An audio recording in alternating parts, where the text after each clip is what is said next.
नमस्कार, live series के night bulletin दिन बिहार में आपका स्वागत है। आपके साथ मैं मुस्कान। खबरों की शुरुआत करेंगे, लेकिन उससे पहले एक नजर डालते हैं आज की सुर्खियों पे। किशनगंज में बोले नीतीश, लालू राबड़ी राज में कोई काम होता था जी, अंग्रेजी का नहीं।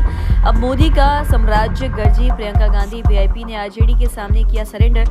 मंत्री ने कहा, ये गठबंधन नहीं ठगबंधन है। पटना में पहले मौत दौड़ती थी, अब दौड़ रही metro train. Rajnath Singh, JDU नेता के बड़े भाई सहित भाभी भतीजे की मौत, मचा हड़कंप। मुंगेर में बड़ा उलटफेर। जन स्वराज के उम्मीदवार बीजेपी में शामिल। सम्राट चौधरी को मिला बीएसपी प्रत्याशी का समर्थन। कार्तिक पूर्णिया पर बड़ा हादसा, ऑटो ट्रक की टक्कर, 3 की मौत। 121 सीटों पर वोटिंग कल। डिप्टी सीएम कई बाहुबली मैदान में। वोटिंग से पहले बिहार में हाई अलर्ट, डीजीपी का आदेश। खबरें विस्तार से।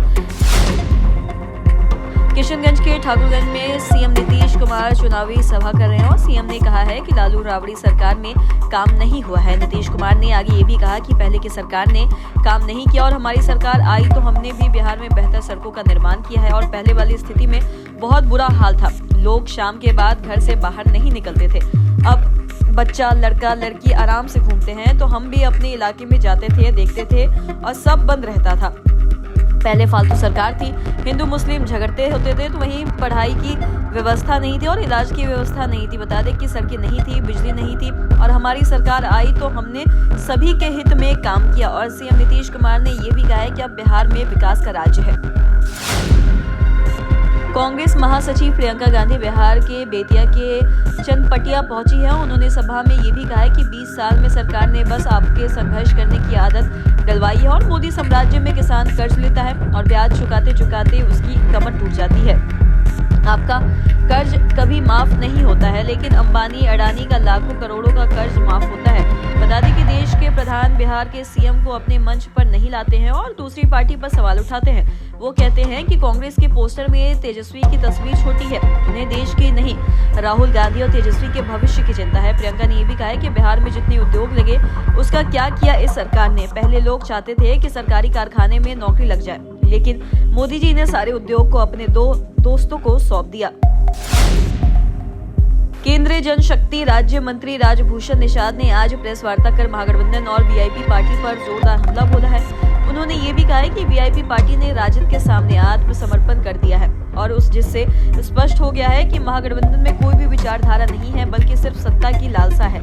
राजभूषण निषाद ने ये भी कहा है कि महागठबंधन में चल रही तथाकथित फ्रेंडली फाइट जनता को गुमराह करने की साजिश है। और उन्होंने ये भी आरोप लगाया है कि राजद ने निषाद समाज के साथ गंदा खेल खेला है और कांग्रेस राजद से सहनी समाज का अपमान भी किया है।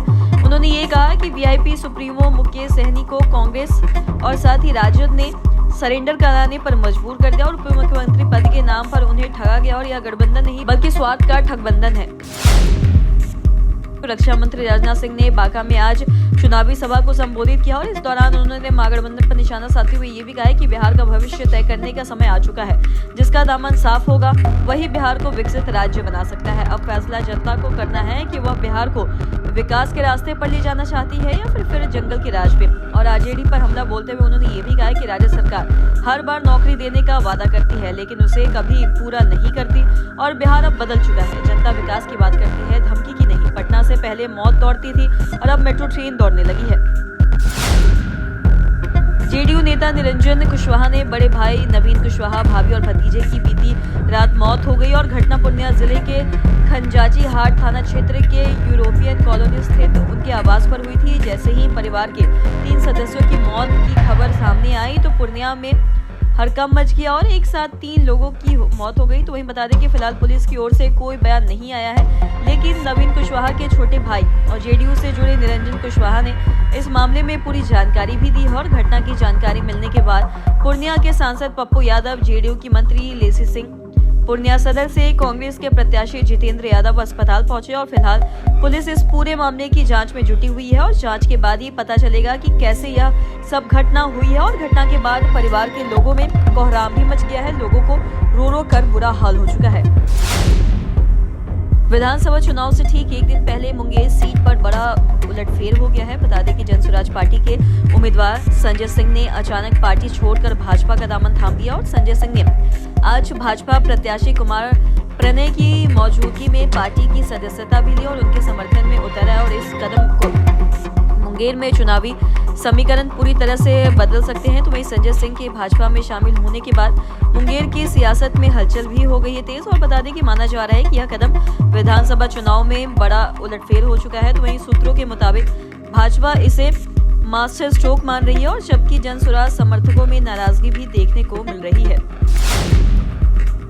तारापुर विधानसभा से बहुजन समाज पार्टी के प्रत्याशी आशीष आनंद ने भाजपा प्रत्याशी उप मुख्यमंत्री सम्राट चौधरी को अपना समर्थन दे दिया और कल 6 नवंबर को बिहार चुनाव के पहले चरण की वोटिंग होना है। तो वहीं उससे पहले बसपा कैंडिडेट आशीष आनंद ने यह बड़ा फैसला लिया और मतदान के कुछ घंटे पूर्व ही उन्होंने समर्थन भी दिया। और आशीष आनंद ने अपने फैसले के पीछे सम्राट चौधरी के नेतृत्व और उनके विकास कार्यों को मुख्य कारण बताया।